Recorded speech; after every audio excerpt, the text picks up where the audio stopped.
Magandang hapon po sa inyong lahat mga ka-BBN. Yan. Welcome po sa aming ika-16 episode ng Salamat PBBM. Yan. So ngayon, maganda po pag-uusapan natin ngayong gabi, ha? Pero bago ang mainit nating talakayan, ha? Pakilala ko muna. Hayaan muna natin magpakilala itong dalawang buwakong kasama. Magandang gabi mga kayaya, mga ka-BBM, no? Bago po kami magpatuloy sa programang ito, kung pwede po, pakishare po ang aming podcast para mas marami naman pong ating netizens at mga ka-BBM na makapanood itong podcast namin. Ako naman po si Ka-Coffee, magandang araw po sa inyo. Medyo iba yung vibes natin ngayon, iba yung location natin ngayon. Dahil may pinuntahan tayong event at kinakailangan makapag-podcast pa rin tayo kahit wala tayo sa studio. Eh sana okay po yung audio, comment lang kayo dyan kung okay po yung audio natin. At kung hindi, kailangan natin ayusin yan. No? At i-comment nyo rin yung lokasyon ninyo at isa-shoutout natin yan mamaya-maya lang. Oo, ayaw po kasi namin na naglilitis kami ng podcast at nalilate sa podcast. Kaya as much as possible, talagang pinipilit namin magpagsimula on time at hindi kami nagkakaroon ng mga replay o inuulit na podcast. Kundi live po talaga tayo ngayon gabi. Oo, tama yung sinabi ng dalawang kasama. Ganyan po kayo mahalaga sa amin. Kahit simpleng hotel, itong chinay-tinan namin ngayon na inabutan kami ng gabi, kinonvert pa rin namin ng mga studio. Parang studio.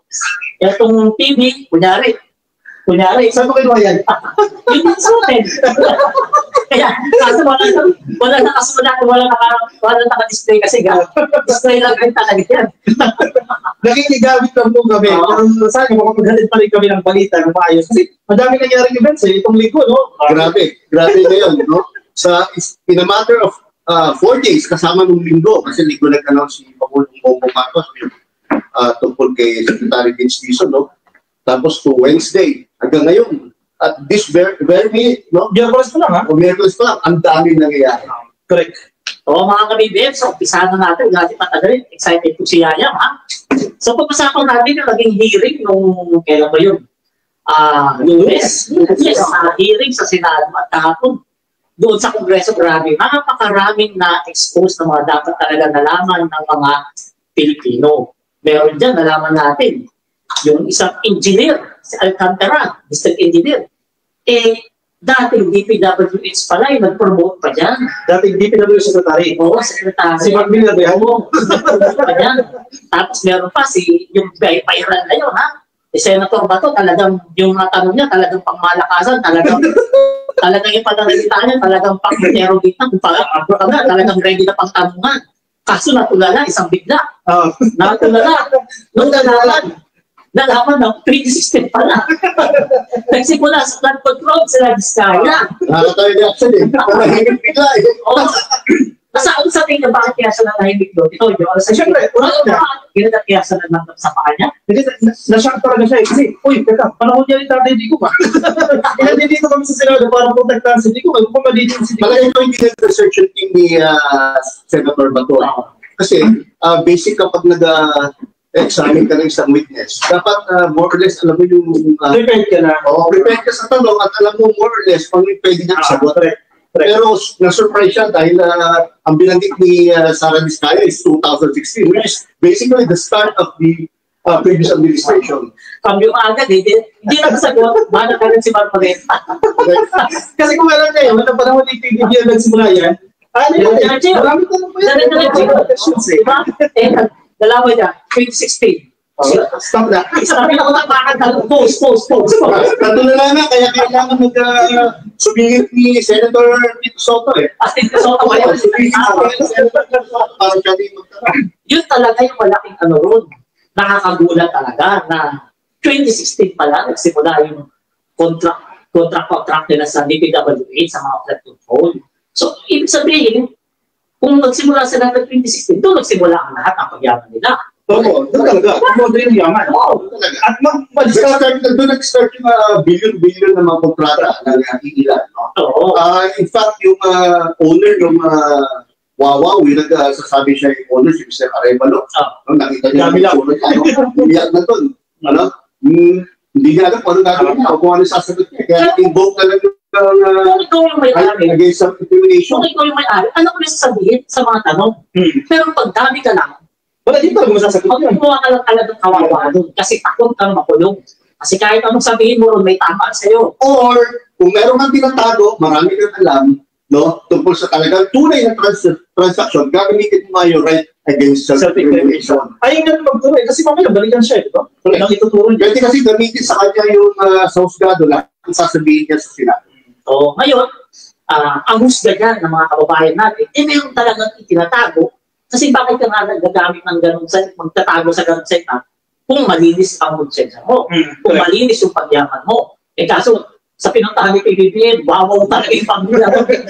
Dami, yung tagal nila di-exist. Di ba? Ay, pag itilangin niya yun, ibig sabihin sinungaling si PBBM. Sabi ko nga, yung wawaw, masyado close sa wawaw which means ghost. Oo. Kaya puro ghost project talaga. At saka wawa. At hindi lang yan, ha?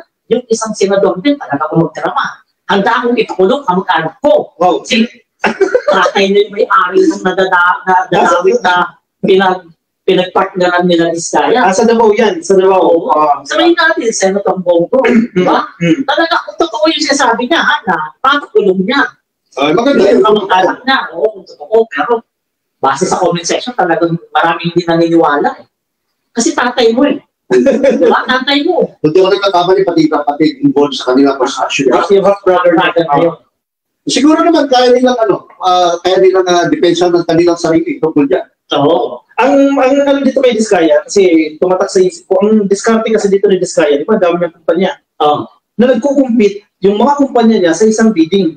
Di ba? O sige, kahit hindi makuha ni company A, makukuha ni company B. Madiskarte itong si Vizcaya dahilan para ma-cancel po yung kanyang accreditation. Kami siya, kasama yan sa modus na sinasabi ko. Yung iba't ibang company, tinuturo na lang kung sino mag-ano. Pero isa yan, yung sa sarili mo naman sa company. Diskarte. Oo, diskarte na sarili mo may-ari. Tapos, pinag-uusapan rin kung magkano bid itong company ito, magkano yung bid itong company na ito. Ganun lang. No? At yung presyo kasi, halos pare-parehas.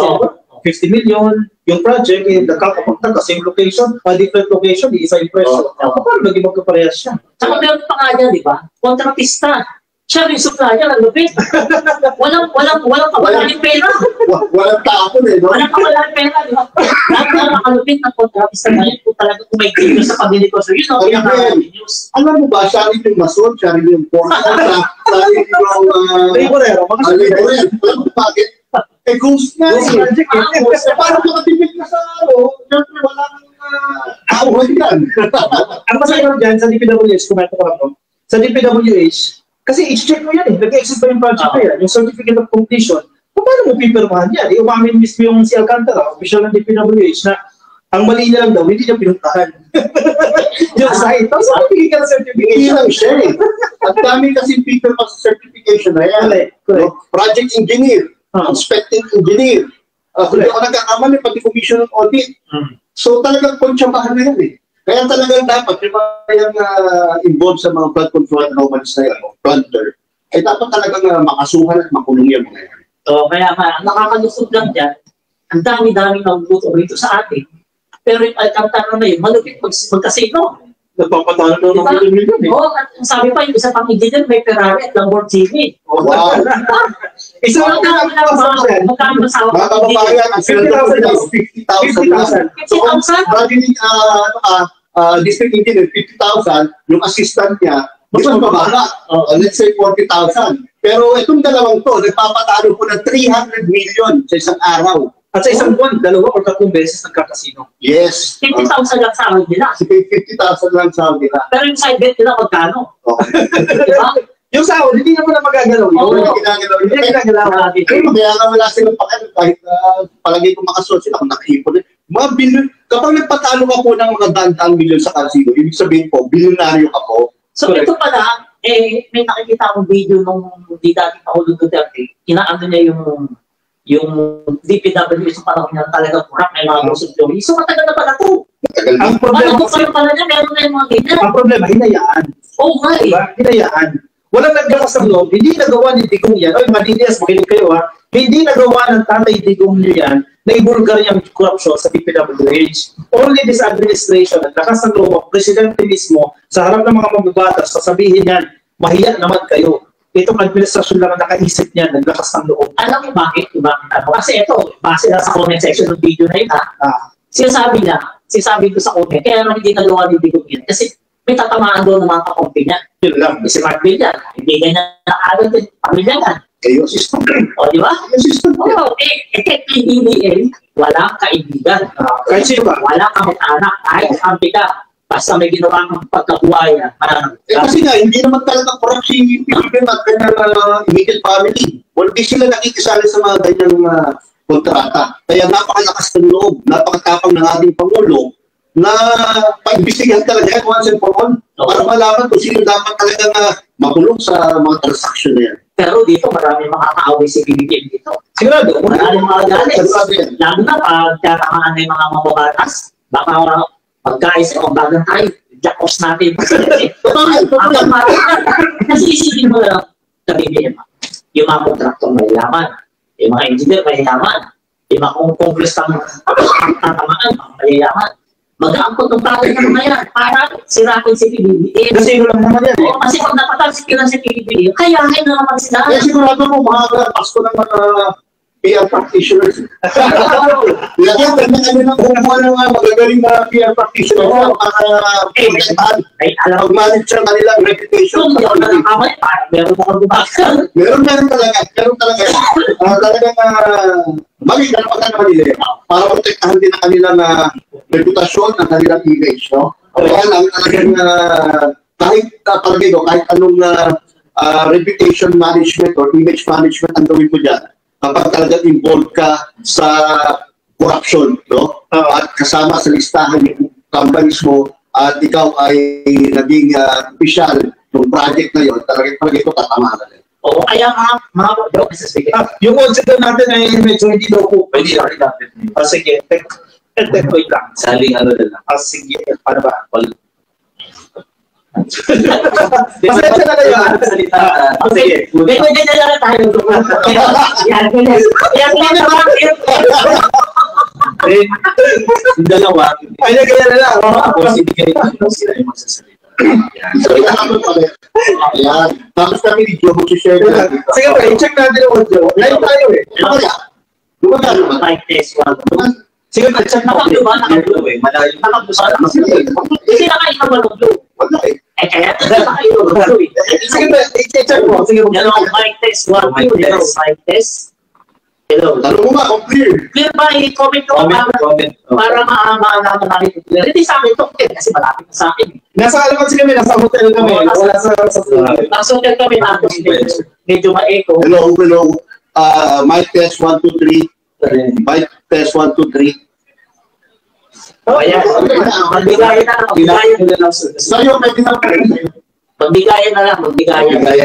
Kami po niya ba? Kami ang video mag-ano. Ipapalitan kayo. Mamahita kami, depende kung sino sa amin magsasalita. Pasensya na kayo mga kayayan, mga kabibiyan, dahil hindi namin Sa hotel, ginawa na namin ang paraan to para makita niya yung pagkukuha namin. Bilang pinaka-number 1 to, pakalawa lang yung mga reflect. Saka mag-imbis namin kayo pag di namin nakita yung mga pangalan nyo sa comment section. Mag-comment lang po kayo dyan. At kung okay lang kami yun, sabihin ko kung okay lang po dyan. Siguro. Medyo sabog na yung audio natin, no? Hindi kasi may echo nito. May echo. Ganun. May echo. O, tuloy mo na. Ayan. So mga pipin, tapos na tayo sa Senate hearing, dito na tayo sa mga sasakyan, Biskaya, grabe. Nakakagulat, biglang nawala kasi nga raw, itinago dahil binabaha pala sa lugar nila. So, hindi na ginawa ng tag-control. Isa pang bahay niya. Ano lang yan, invento lang. Sige sir, ikaw ito lang. Basta dito, palaris ka, invent na lang yung binabaha eh. Kasi, hindi lang siguro first time na nagkaroon ng malakas na tungkol sa lugar nila. No? At dahil mga bilyonaryo naman sila, kung talaga binabaha, dapat inangat na nila yung kanilang mga lupa doon. Di ba? Oo, kung nakakakas na, paano magkakaroon ng baha doon? So, it's more of an alibay na lang siguro, no? Para hindi sila lalong malapot sa Bureau of Customs, no? Nagtataka lang ako, bakit 12 lang yung cars na sa report ng ni Corina Sanchez at ni Juris Babol, nasa 40 ang luxury vehicles ng mga Vizcayas, no? Tapos biglang naging 28 sa Senate hearing. Kasi ba't niya may sagot? Tapos ngayon 12 na lang. So, ano ba talaga po? Pina-change ko doon sabay-sabay. Kayo muna pre, ayusin mo yung audio. Ayusin mo yung audio. Wait lang, silang nila. Sige lang. Ayan. Ang sabi kasi doon pa, inilikas daw nila kasi nga, binabahakan daw, ayaw nilang mababahakan yung mga mamahaling sasakyan. Yun ang pinaka-dahilan. Yung iba nga, pinapagawa, yung iba, pinapamigay So, na. pero yung pinapagawa, tatlo. O, yun Kaya ang ang account natin, at least 28 kasi yun ang declaration ng Senate. At declaration naman sa kanilang TV interviews ay 40. So, saan nang nagaling yung discrepancies, no? May audio po ba? Ay, comment nyo nga po kung may audio. Nag-prove na ba yung audio? Lagi-prove na ba yung audio para maayos namin? Kasi pasensya na, first time namin wala sa studio namin. Okay na. Ano? O, di ba? Di ba? Yun nga, nagustuhan mo yung payo, kaya bumili ka ng 42 million worth of Rolls Royce, no? Na Kaso, vehicle. alam mo ang problema? Sa LTO, nakarehistro rin. Pero hindi sa kanilang pangalan. Lumalabas, ang idadahilan dyan, ipapalusot, hindi sa kanila yun. Oh, yan, malamang, gano'n ang gagawin. Oo. No? Kahit mapahiya na sila sa naging interview nila, sa mga sinabi nila sa naging interview, para lang makalusot legally sa kanilang mga legal problems, sa mga hinaharap, no? Tiyak, magsisinungaling yan. Oo. Sa husgado o sa kanilang mga tinatawag doon, mga adjoint, mga affidavit sa hukuman. Oh, so yun lang talaga ang nakakalupot doon kasi may butas talaga yung ano natin. Yan, okay na yung sound. Sabi kasi nung sa in-interview kanina kanina ni Ted Filon na wala raw silang criminal liabilities doon kasi nakipark lang daw doon sa Sino? yung mga sasakyan. Nakipark? Nakipark lang daw. Wow! Sa So parking which lang means nila- sinasabi nila na hindi na sa kanila ngayon yung mga Oh, kasi sasakyan. hindi nga sa kanila nakapangalan. Pero mas marami pa raw, hindi lang 40 eh. Parang may 70, nakita ko. 70. Oh, biruin mo, hindi, okay na sir, okay na, ito yung audio natin. Okay, very Okay na good. ba audio natin? Kung malinaw, comment yes kayo dyan kasi nag-adjust kami ng audio, no? Ayan. So pwede ko na ilagay sa ano? Okay na sir, kahit alisin na. Okay, Hindi, nice. baka mahina kay Kako. Hindi, okay lang. Ito, malakas yan. Ito na yung audio natin, pre. Sorry. Live kami, live. Pasensya na kayo. At least habang maaga pa po, nalaman na Naayos natin. So, kailangan pa natin ng mic, hindi lang. Hindi na, ito na yung mic natin. Ay, Cellphone na yung mic natin. Tanggalin na to. Tanggalin na yan. Sige, okay lang. Sige Wala lang. na rin dito pa. Sige, tuloy tayo. O, yun. Ayun na nga. So, Ano masabi mo ka Habol ako, habol sa mga ako. kotse? Sa mga kotse. Alam mo, nakarating na ako dyan eh. sa? Sa compound ng St. Gerard, nakita ko talaga yung napakaraming sasakyan. Siguro 2 years ago. Ba't ka pumunta ka sa Sir Gerard? Baka dami ka, ha? Hindi. Naimbitahan tayo. May isang event dyan, parang Miss Earth ata yun. May isang kandidato kasi dyan na in-endorse ng St. Gerard. Kaya nakarating ako dyan, napakaraming kotse. Pero hindi pa sila that time sikat, hindi pa siya tumatakbo, hindi pa nagbubulgar yung yaman niya. Pero talagang totoo. Pero marami na. Marami na talaga. Hindi naman sa kanila yun. Hindi sa kanila kapangalan. Nakikipark lang. Nakikipark lang. Nakikipark lang. Negosyante talaga eh. No? Negosyante. Baka sinisigil pa nila yung mga nakapark sa kanila. Di ba? Lusot talaga eh. Di ba? Kasi sabi, nakipark lang sa amin yan. Di ba? Bakit sinabi nyo sa interview kay Corina, inyo? Nagyayabang lang kami. Pero yung, alam mo, Palerista, yung pagsisinungaling nila na yon, palagay ko ay pagsisinungaling, no? Ay mas lalo magdidin sa kanila. Bakit? Kasi yung mga taong may pangalan, nakapangalan doon yung mga sasakyan, yung mga mamahalin, iimbestigahan din ng BOC yan, iimbestigahan din ng BIR. Kapag hindi nila mapatunayan na meron silang capacity na bumili ng ganyan kamahal na sasakyan, kukunin ng gobyerno yan. Or, kapag natakot yung mga damis na yan, na nakapangalan yung kotse, no? Pag natakot yung yan, kumanta pa yan, ilalaglag pa sila lalo niyan. Kaya, very dangerous yung magsinungaling, no? Dagdag kaso pa pala yun. Dagdag pa kaso pa yun. Oo. Kaso. Imbis na sila lang ang magkakakaso, mandamay pa sila ng mga tao na makakasama nila sa kalaboso. Kung ikaw, ibigay sa'yo, yung sabihin, Yam, gamitin ka namin dami sa Rolls Royce. O, kunyari sa'yo mapangalan, sa'yo na lang yung payong. Akin yung payo. Bakit tayo? Payag ka. Hindi! Bakit tayo? Siyempre ba? Mahal yung sasakyan. Hindi niya pabibigay yung ano. Sana kahit sa pintuan man. Hindi, 5,000 din na tayo payong. Pero palagay ko tatamaan sila dyan. Tatamaan sila ng gusto dyan. No? Oo. The more sila bibigay ng mga defense na hindi acceptable or kaduda-duda, mas lalong bibigat ang At saka, kanilang mga ang- pananagutan dyan. Ang matinding testigo dyan, yung mga kapitbahay nila ron. Correct. Yung mga residential dun. Oo. Hindi maniniwala ang batas na lagi-lagi nakikipark yun dun. Sa ilang taon, lagi-lagi walang ganun. Oo, totoo yan. Pero alam ko sinuko na nila. Pati yung mga nasa kasa, sinuko na nila sa Bureau of Customs. Kasi dapat naman talaga. wala rin silang lusot dyan eh. Wala Dapat silang naman lusot talaga. dyan.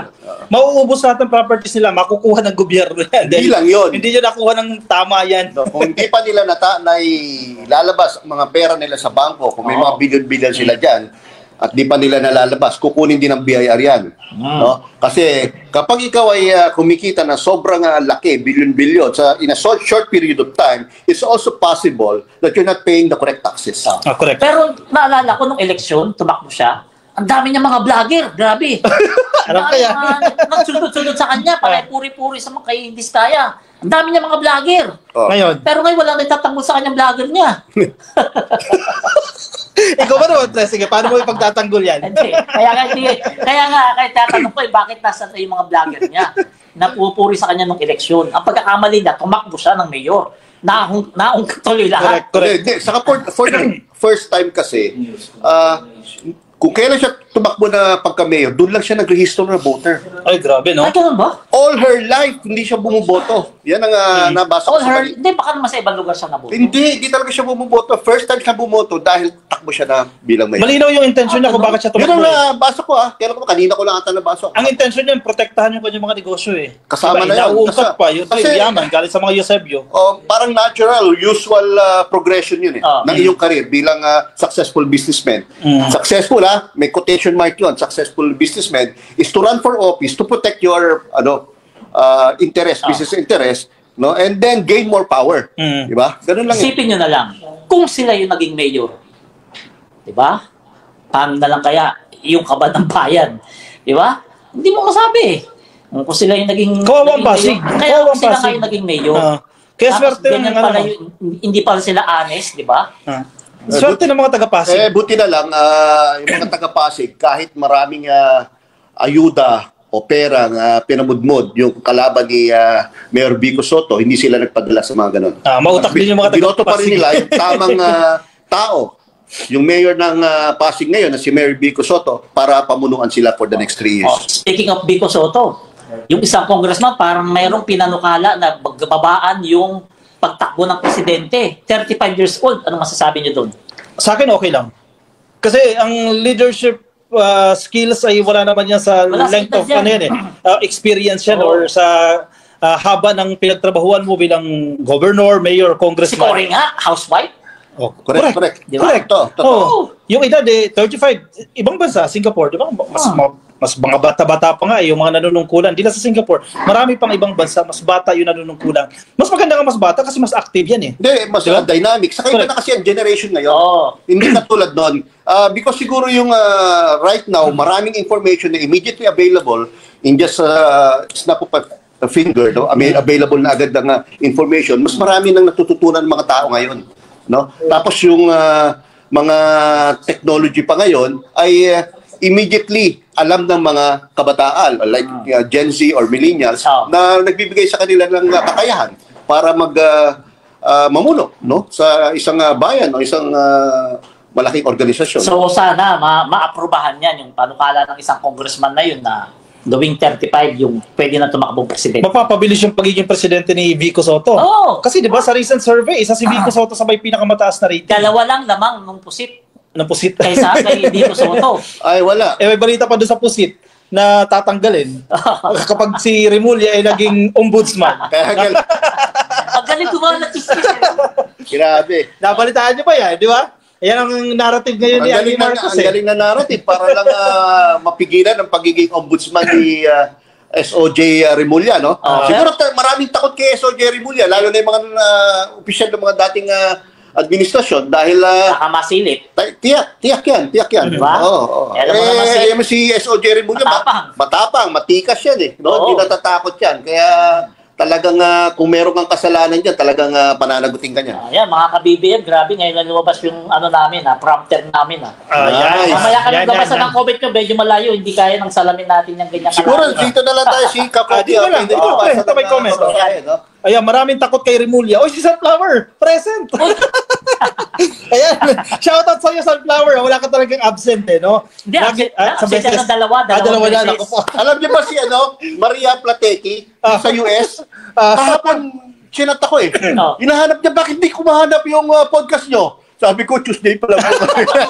Hello, mga excited siya. Ito, friend namin, si Gemma Sampilo Camarines. Oy, future president, si Mayor Vico. Actually, no? Sana. Isa sa magandang option yan. Dalawa yan, future president na bata. Si Ma'am Norma. Sandro Marcos. Sandro Marcos. Isa din yan sa options. Isa din sa option yan. Ma'am Norma, uy, manay mo na naman. Sabi. Natawa naman ako sa payong. O yan, bibilan daw po kayo ni Paler ng ilang payong ba? So yun mga kabibig, punta tayo sa pangatlong topic natin. Ito, magaling talaga to. Idol to ng maraming Pilipino, ha? Idol to.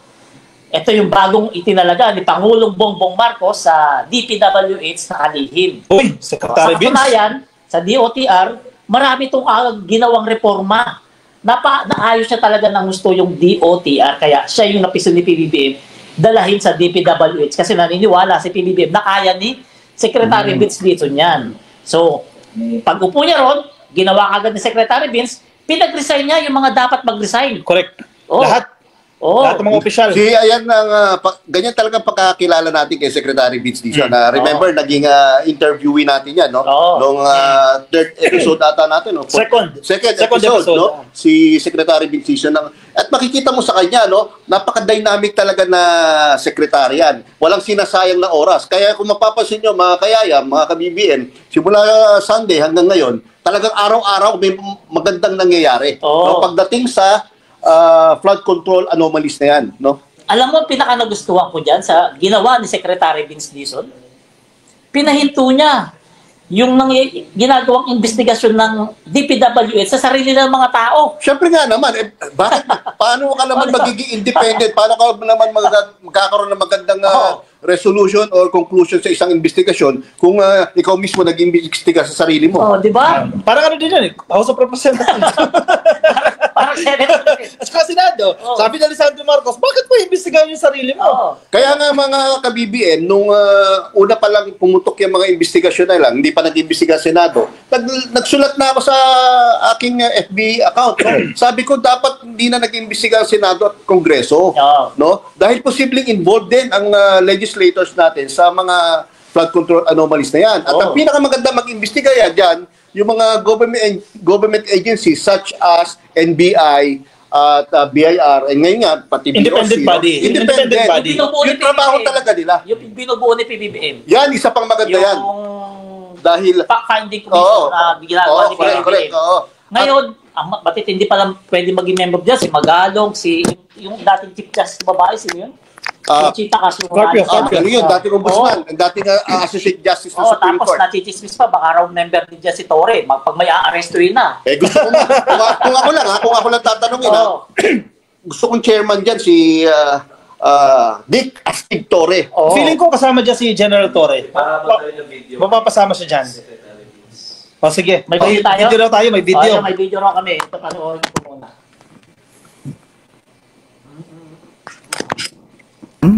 Para sabihin sa inyo kung ano ang mga direktiba ng ating Pangulo. Ang unang-una ko pong order na ilalabas ay ang pag-order ng courtesy resignations top to bottom. Paano po nabayaran ang isang proyekto na wala namang nagguni-guni lang, na wala naman talaga? Meron po sa DPWH na nagpabayad doon. Ang utos ng ating Pangulo, hanapin yung mga yun. Tanggalin sa pwesto at kasuhan. Ikalawa po, itong mga ghost project at substandard project, mag-i-impose po ako ng lifetime blacklisting. Ban. Immediately. Automatic po, blacklisted for life. Finally po, magkakaroon po tayo ng sweeping revamp ng PCAB. Kasama din po yan dito sa napakalaking web ng kadahilanan dito sa mga napakasamang mga proyekto na ginamit ang pondo ng bayan. Ayan. Yun mga ka-BBM, rinig na rinig natin. Klaro-klaro yung sinabi ni Secretary Vince Dizon na pinag-resign niya yung mga dapat pag-resign. Mga matataas palang opisyal yun, no? Bali, pinag-resign ni Vince Dizon ay from USEC, ASEC, directors, and then district engineers. And division heads, even yung division heads, no? Tapos, bukod sa pagpaparesign sa mga taong to, meron na naman siyang in-announce. Oh. Nag-request siya sa Department of Justice na magkaroon ng lookout bulletin, Ay, okay. di ba? Lookout bulletin para sa mga opisyal na to at saka yung mga Contractor. contractors, yung mga may-ari ng mga construction companies na. Patuloy kita dyan Okay. yan. Ipaliwanag mo sa mga dilis kung ano yung bulletin. Baka iniisip na ng bulletin yung sinusulatan eh. Hindi. Kasi hindi alam ng mga dilis yan eh. Ibig sabihin, kapag may lookout bulletin, i-alert lang yun ng Closely monitored ka. Yes, ang tawag doon, BID, Bureau of Immigration and Deportation, na kapag merong lalabas na tao na nakalagay doon sa lookout bulletin, lookout bulletin, no, mag-a-alert muna sa mga government agencies. Pero allowed pa rin siyang mag-travel. Allowed po mag-travel, pero i-inform ang mga ang DOJ, for instance, no, NBI or PNP, Law na enforcement. merong lalabas na tao na nakalagay o nakalista sa lookout bulletin. Yan po inaipasa na sa Department of Justice yan. Hihintayin na lang natin na mag-issue ng ILBO, no? Yung lookout bulletin nga itong Department of Justice. Siyempre, mas kakabahan ka na kung ikaw nakalagay sa lookout bulletin. Kasi alam mo naman ang diskarte ngayon eh. Yung mga contractor na yan, napakayayaman ng mga yan. May mga bahay yan sa iba't ibang bansa. Kung alam nilang dihado na sila, aalis na yan at magsisimula na magtago yung mga yan. Mabuti talaga at sinabi yan ni Secretary Vince Dizon, at least siya talagang maagap. Di ba? Maagap. Tama rin naman kasi PBBM na inilagay ito eh. Kasi ayaw ni BBM yung nanonood lang sa TV. Oo, masyadong kailangan proactive ka eh. Pero, delikado ito ginagawa ng Secretary Vince Dizon. Marami siyang pwede makaaway dito malalaking tao. Tiyak yan, tiyak. Correct. Di ba? Kasi alam mo naman doon sa DPWS, marami nang yumaman dyan. Kaya tama kasi sinasabi mo eh. Huwag po tayo magtataka na within the next few days or weeks, magkakaroon ng mga black operations against Secretary Vince Dizon, against President Bongbong Marcos, para siraan sila. And then si Secretary Mena Pangandaman na kasama pa sa ginagawang paglilinis ng budget ng ating gobyerno, no, na tiyak yan, no? Kasi itong mga taong iniimbestigahan na to, mapipera to eh. Kaya nilang siraan yung mga nag-iimbestiga. Lalo na yung mga leader natin. Kasi lang magbayad ka ng vlogger, banatan mo to, sirain mo to, di ba? Nagsisimula na nga sila eh. Tignan mo, ang ginagawa nila ngayon, imbis na masisi yung mga kontraktor, yung mga congressman at senador na involved dyan, ibinabato nila sa DBM. Sinisisi nila ang DBM. Totoo yan. Diba? Totoo yan. Nagsimula na yan. May mga nakikita tayo dyan. Bakit daw hinahayaan ng DBM na mangyari yan, etc. Pinaliwanag na ng DBM mismo yan. Hindi naman kasi talaga tatrabaho nila yan eh. Parang ganito yan eh, mga ka-BBM, mga kayayam. Kunwari ako, magulang ako, tatay ako ni palerista. Binigyan ko siya ng budget. Saan? Eto, 20,000, bayaran mo yung tuition mo. Okay? Dahil sa nag-aaral siya si palerista eh. Ngayon, si palerista, bilang aking anak, imbis na ibayad niya yung tuition, nag-beer house? Hindi, pinangsugal. Di ba? Mas matindi dyan. Pinangsugal. Dinouse na lang. Medyo malapit sa totoong buhay. O yun. Nag-beer house. Ay, Mayo. Ng babae. Okay? Ginastos yung winaldas, yung 20,000 na binigay ng ama. Ako. Okay? Kasalanan ko ba yun? Di ba hindi? Ganun ang ginagawa nila sa DBM. Ginagawang kasalanan ng DBM yung pagbibigay ng budget sa isang ahensya ng gobyerno na hindi naman yan trabaho para tignan kung nagagastos ba ng tama itong budget na to. Maganda yung paliwanag dyan ni Yusek Goddess Hope Libiran eh. Puntahan nyo yung kanyang Facebook page. Napakaganda na explanation niya dyan. Nagkakaroon sila ng budget call, di ba? Ang assumption dyan, yung requesting agency o yung head of agency, kailangan matiyak niya na, halimbawa DPWH, ito yung mga plano natin. Dapat malinis na yung plano ninyo. Alam niyo na kung paano i-implement yan bago nyo hingin ng budget. Hindi trabaho ng DBM yan. Halimbawa, nag-i-implement na ng project. Anong kakayahan ng DBM? May mga engineers ba sila? May mga architects ba sila? Alam ba nila? Nasabi na substandard yung bakal na yan. Ito nila mandato yan. Actually, hindi nila trabaho yan dahil hindi nila mandato yan. Trabaho ng DPWH. Alam nyo ka BBM, katulad kapag merong mga buhos ang isang kontraktor, kunyari, isang yung dike, merong kailangan buhos. Ibig sabihin ng buhos, bubuhusan ng semento. No? Merong nagbabantay niya ng taga-DPWH.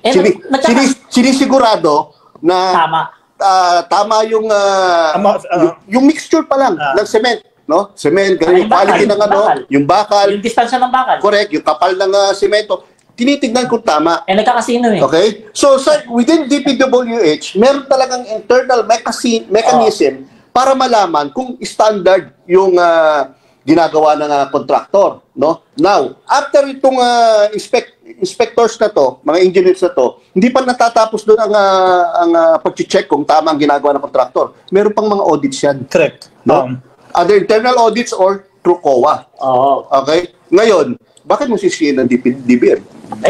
Yun kasi, tinatamaan kasi yung mga nagbabayad sa mga vlogger na yun. Tinatamaan. Si Vico Soto nga target talaga nila ngayon Ang dami buwabatikos kay Vico Soto Di ba? Wala naman siyang ginawa kung si Vico Soto, i-divulge lang naman ang katotohanan. Wala naman siyang inimbento Nililihis nila yung narrative. Kasi naman kumikilos yung mga kontraktor na yan. Alam niya yan. At saka may mga nagsisimula na. Ang maganda pa dyan nabanggit ni Secretary Vince Dizon na pati yung mga flood control ng mga nagdaang presidente papahalukay niya. Tama. Yan ang pinakamaganda doon. Tama. Bakit? Kasi nga para mapanagot yung kung di ako nagkakamali, 1.3 trillion na naging total budget ng 6 years ng dating administrasyon. Hindi dahil 51 billion dyan. Ay, dapat lang. Dapat makasama sa investigasyon yun. Dahil, bakit nagbabaha pa sa Davao City? Correct. Diba? Kawawa pa rin ang ating mga kababayan sa Davao City. Sige. Kaya buti na lang, itong independent body na sinasabi ng presidente na gagawin niya at fina-finalize na ngayon, hindi lang mga flood control projects, yung covered. Diba? Pasok na dyan yung iba pang infrastructure projects. DPWH projects. As a whole, no? Kasi sila yung engineering arm ng gobyerno, di ba? Sila yung nagko-construct ng mga opisina ng gobyerno, mga covered court, mga flood control projects, napakarami nilang ginagawa. So dapat busisiin talaga yan. Isa-isa Kaya yan. nga pinaka-latest kay Secretary Vince Dizon, nag-meeting sila ata kanina or kung di ako nagkakamali hanggang ngayon, nag-meeting pa sila para pag-usapan nila ni Secretary Amena Pangandaman yung specific instruction ng ating Pangulo na ayusin ang DPWH budget specifically and make sure na hindi na maulit yung nangyari itong mga nakaraan. Grabe. Ongoing daw. May press conference po sa DBM ngayon, Hindi tayo nakapunta dyan Mabigat pala trabaho, Mabigat trabaho ngayon. Secretary Vince Dizon at saka ni Secretary. Sisiguraduhin nila na yung mga 72 million, mga 92 million na pare-pareho, tapos magkakabihan ng specifications, ay hindi naman ulit. At meron pa nangyayari kasi, halimbawa, sa Marikina, tapos na yung project na yan, pinondohan ulit. Di ba? Kasi late nila naman na-discover yan Yan malamang yung mga binubulsa talaga. Yan yung mga tinatawag na ghost. Kasi doon pa lang sa paglalaan ng ganyang budget, meron ng intention talaga. No? Mga kabibim, putulin ko na itong topic natin na segment 1. Panoorin nyo na lang sa Facebook ko lahat. Kumpleto ito. Para magbigay tayong daan sa mga comment section. Basa tayo comment saglit. Sige. Ayan. Sige, si Josephine Gilaco Estrella. Good evening sa inyong tatlo. Mga sir, shout out po sa inyo, Sige, basa si Orion Star watching from Bataan, solid PBBM. Si Ma'am Josie nag-send sa atin ng 10 stars. Wow, thank you. At si Orion Star, sabi niya, DDS will do everything and so desperate to push back the blame kay PBBM. Correct kayo dyan. May comments si Sunflower. Ano sabi ni Sunflower? Ayan, ha. Sunflower. Ayan, sabi ni Sunflower, maganda ang topic nyo, may kasamang comedy. Yung tanggapin niya, yung payong, gusto niya, dami lang siya Grabe naman. Tapos makukulong ako ng dahil sa payong. Ayan, mga idol, mabuhay po kayo mula kay Eric Sonel. Wala yung mga si Maria Plateki ba? Baka nandun. Parang hindi ko ba nakikita. Si Ma'am Plateki, wala pa. Si Wala Ma'am pa, Adel, wala nakikinig sa atin. Shoutout sa iyo, Ma'am Adel. Kahapon pa naghahanap si Plateki. Absent ata si Ma'am Ayan na, nagpo-comment si Maria Plateki. Dito siya nakikinig. Ayan, ma'am, hello. Pasensya na kayo sa audio namin, pati sa set namin kasi nandito kami sa hotel, out of town kami. Kasi may ginagawa kaming vlog na travel vlog dito namin naisip Nako, abangan niyo yun. Yung mga taga-Pangasinan. Meron kaming travel vlog Kami rin. Wow, may travel vlog. Travel and food vlog. Wow, social. Next week, magsisimula kami niyan.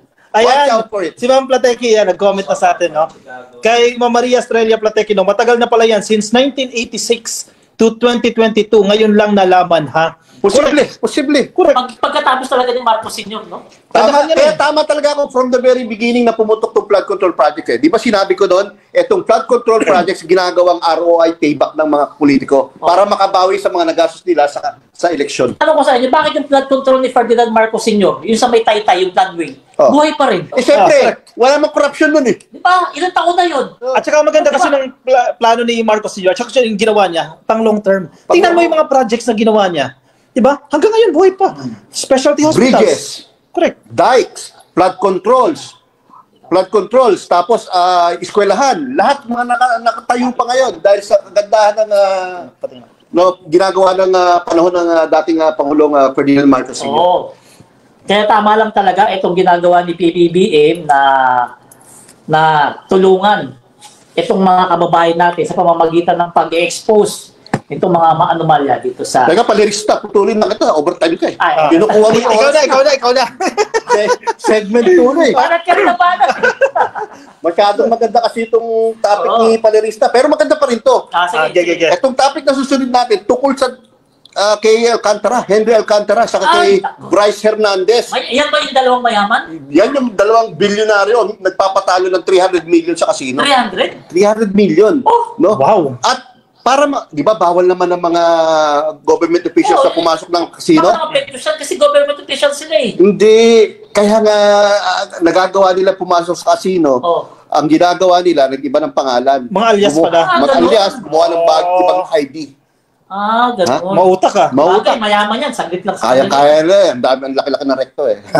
Grupo yan. Hindi lang si Alcantara. At least 3 ata ang nabanggit ni Senator Lacson, no? At siya na rin umamin mismo no, kung paano sila nakakapasok sa casino. Inamin sa Senado na fictitious yung name na binibigay. Tapos, at least, sabi niya, thrice a month daw pupunta sa casino. Ano yan? At sabi naman ni Senator Lacson, ewan ko lang, di naman siguro niya inamin sa Senado to, na nagpapatalo ng 150 million, 300 million yung mga yan. High rollers na yung mga yan. High rollers. May separate rooms yan yung tipong libreng lahat. May masahe pa. Correct. No? Meron pa libreng room. Baka may libreng... At saka yung anak na sila Sir Jan. Alam mo kung bakit kaya nila magpatalo ng gano'n? Hindi dahil sa mayaman sila. Hindi nila pera. Dahil hindi nila pera yun. Kaya lakas sa loob, no? At hindi lang sila. Pati yung mga anak nila, mga asawa nila, yung mga tinatawag natin mga nepo babies. Naku po, tira mo yung mga gamit na binibili. Grabe. Diba? Travel dito, travel doon, business class. Yan ang ano kaninang umaga, yung aking editorial, Children of Entitlement. Imagine, merong gumagastos ng 100,000,000, 100,000, no? Para sa isang meal, o kaya isang travel, o kaya isang damit, o kaya relos na milyon-milyon ng halaga, di ba? Kaya nung malaman ng taong bayan yan eh. Galit na galit. Galit na galit. Hindi sila nainggit. Nagagalit sila kasi yung pera na ginagastos nitong mga to ay pera ng taong bayan. Correct. Di ba? Wala kami pakialam eh, kung pera yung pinaghirapan niya. Imagine ka, Coffee, sa isang meal, yung nagagastos, kulang pa para ibig sabihin, yung sinuweldo ng ating mga nurses, farmers, fisher folks, barbers, no, cooks, waiters, kahit sa isang taong nilang trabaho, hindi nila masisweldohin yung ganung pera. Na kinakain lang sa isang kainan. Isang bill lang, isang kain lang. Grabe. Ako nga, 100, nangihinayang na ako eh. Diba? Oo. Paano hindi magagalit ang taong bayan? No? In fact, isang reason na ngayon para mag-revolt ng taong bayan sa ganyan klaseng corruption. Agahan nyo palagi gumising kasi Para? pinag-aaral kayo. Meron kayo binibigyan. Hindi ka anak ng kontraktor. Hindi nagtatrade online. At isa pa, itong Alcantara, may nakita ko dyan, nagdo-donate siya ng SUV sa mga simbahan. Wow. Di ba? Big time. Mabait naman pala. Mabait. Kaso yung donasyon galing sa... galing sa kita. Hanip no. Ang tingin ko, kaya hindi na-inspect yung mga proyekto. No? Dahil imbis na nasa mga projects, nasa casino. Sa bagay. Saka wala pang idea talaga dati. Although alam naman natin na may kurakutan dyan, wala kasi nagsimula. Ngayon, presidente. Ang kakampi ng tao ay presidente. Wala nagko-call out kasi. Hindi nila in-expect, no? Oo, kaya yung mga tao ganado magsumbong kasi presidente yung kakampi nila. Palirista kanina may sinabi ka eh. Sinabi mo parang may survey na 90% ng taong bayan sumasang-ayon sa ginagawa ng ating hinahanap ko nga yung post ko na yun. Napakaganda nun ha. Sa survey na yun, 90% ng mga Pinoy suportado yung paglaban ni PBBM dito sa korupsyon sa Pilipinas. Napakaganda naman kasi talaga. 90% dahil mga ka-BBM, first time po sa kasaysayan ng ating bansa na isang pangulo tumayo, no? At siniwalat itong mga anomalya na to, no? Kahit sinong masaktan. Kaya lahat malakas ang loob ngayon. Yung mga local government units na malilinis, malakas ang loob nila. Ipunin yung mga ebidensya, yung civic groups, ganado din sila. Ipunin yung mga ebidensya para makasuhan itong mga damuhong nagnakaw ng pera ng taong bayan. Magugulat kayo ngayon, yung pupuri kay PBBM, yung mga buha patiks dati sa kanya na magnanakaw lang daw siya. Correct. Magnanakaw, human rights violator, ano, yung mga O, pink. Mga pink. Sabi natin, Totoo na. mga pink. Totoo naman yan. Pero ngayon, yung mga sulat nila kay PBBM ay puro papuri kasi paglaban sa corruption. At isa pa, yung sa kanilang mga caption, hindi ko binoto si Marcos. Pero Ano yun lagi? sa nakikita ko ngayon, no, maganda ang kanyang ginagawa at dapat suportahan ng tao bayan. Oo. Correct. Grabe. Alam mo, naawala ko sa nagkocontrol ng website ni PBBM. Bakit? Ang daming sumbong araw-araw. Oo. Di ba? Kasi kailan ba yan? 1 week ago, 2 weeks, Mga 2 weeks ago, 5,000 agad, di ba? Oh, Hindi. grabe. Pagkasabi niya, kinabukasan, 1,000 agad yung Oo, sumbong. 1,000, tapos after a week, 5,000 Oo. agad, no? So, ang dami nagsusumbong. Ibig sabihin, napakarami palang anomalya rito sa Pilipinas na hindi alam nung presidente. Kasi marami tayong kababayan na pagod na. Oo. Diba? Laging binabaha. May kakilala nga ako, syempre laking Marikina ako, no? Every time na ulan, dati kakabahan sila. Hindi sila makapag-ipon ng gamit. Kasi babahain lang eh. Pagod na yung mga yan eh. Pag nakita nila, may flood control project pala dito, hindi ko naramdaman, sumbong natin yan. May flood control, wala pang 1 year, sira na. At ang maganda, accessible, di ba? Internet lang kailangan mo, sumbong sa pangulo.ph. Nakatago pa yung identity. Anonymous ka. Oo, Di ba? Hindi ka nakatago. pwedeng balikan. Kaya magsumbong kayo ron mga ka-BBM, hanapin nyo lang yung website ni PBBM, magsumbong kayo ron kung ano yung, kahit hindi flood control, kahit anong project, di ba? Pwede yan? Pero itong sumbong sa pangulo.ph, Concentrated sa flood concentrated control. sa flood control. Kapag meron kayong ibang sumbong, ibang ano naman 'yan, ibang website like Sakto talaga at tamang-tama talaga itong ginawa ni PBBM na to. Kasi yung taong bayan, gaya ng sabi ni Kakopi, punong-puno na. Oo, nakakapagod na eh. Punong-puno na talaga. Nakakapagod na kasi. Na nakikitang laganap na corruption dito sa atin. At itong pag-upo ni PBBM, hindi ini-expect ng mga kababayan natin na siya ang magsisimula ng war on flood control. Diba? War on floods. ay mga ka-BBM. War on floods. Isa pala sa siniwalat ni Senator Panfilo Lacson, dito pala sa First Engineering District ng Bulacan, kung saan Ando sa District Alcantara. Engineer si Alcantara at Assistant District Engineer si Bryce Hernandez, meron palang 28 na kontrata na pare-parehong 72 million. Wow! Grabe 28! Pare-parehas. Pare-parehong 72 million. Kahit iba-ibang lugar yun, iba-ibang sitwasyon doon. Pare-parehas. Yes. 78 million? Oo. Ang masakit 72 million each 72 contract. million. Yun yung pinabili ng Ferrari, pati Lamborghini. Posible. Di ba? Ang masaklap dyan, yung iba dyan, ghost. Yung iba dyan, substandard. Diba? Ganun lang naman eh. Either ghost or substandard. No? Parang wala pa nga ako nakita flood control na matino eh. Yung floodway lang kay Marcos Sr. eh. Oh, Marcos Sr. pa yan, di ba? Diba? Napakaganda ng Oo, kasi pagkakagawa sa flood eh. meron nga, tapos na yung flood control. Tapos nagawa pero sira ka agad. Ang dami natin nakikita ganyan. Yung mga observer natin, ang dami yan. Talagang magtatanong ka. Diba? Bakit ka hindi magtatanong? Yung 6 years ng dating administrasyon, 13,917 flood control projects. Asan yan? 13,000? 13,917 ang sinabi ni Yusek Claire. Yun ang tinatanong niya. Saan napunta yan? O saan mga lugar yan? Baka kalahati dyan ha. Baka kalahati dyan. Ghost flood control. Kaya yung mga DDS hindi makapagsalita eh. O kaya tahimik sila. Nahimik sila ngayon. Napapahiya eh. Una, hindi na napag-uusapan si Sara Duterte. Oo, napapahiya. Hindi mo na marinig si Sara eh. Oo. Sabi nga ni Senator Bato de la Rosa siguro sa isa na rin sa pagtatanggal lilihis ng istorya or narrative, sabi niya, hindi naman lahat ng taga DPWH corrupt. Nabuking kasi. Madami naman dyan ang Hindi, totoo naman. Hindi naman lahat. Meron pa rin para sa akin marami dyan sa DPWH talaga. Totoo yan. Gaya na sinasabi ko sa inyo, para walang magsumbong, para hindi kumalat ang mga anomalya, ini-implement dyan yung everybody happy arrangement. Aregluhin for the boys. Everybody arrangement. Kaya yung mga nasa District Engineer's Office, marami dyan na nakikinabang. Tsaka hindi lang yan. May mga politiko din dyan. Oo. May mga politiko. Yan excited ang taong bayan kung sino yung politiko na unang mapapangalanan at mapapahiya at makukulong.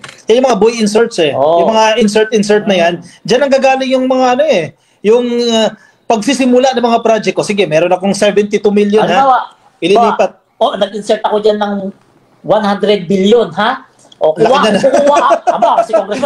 Kukuha ako ng mga contractor na gagawa ng mga flood control kung saan ko iaano yung insertion na yon, kung saan gagamitin. Ngayon, sa mga contractor na kinuha niya, halimbawa, 20 yan. Siyempre, may porsyento yun. Sigurado. Di ba? Ang sabi nga, 40%. 40%? Marami yun. Marami maghahati doon. Normally, 20 to 25% sa funder. Grabe. Yayaman talaga. Napaka- That's yung ginagamit sa eleksyon.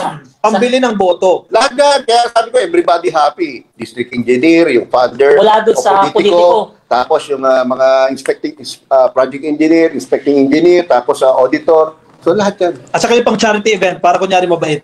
Oo. Di ba?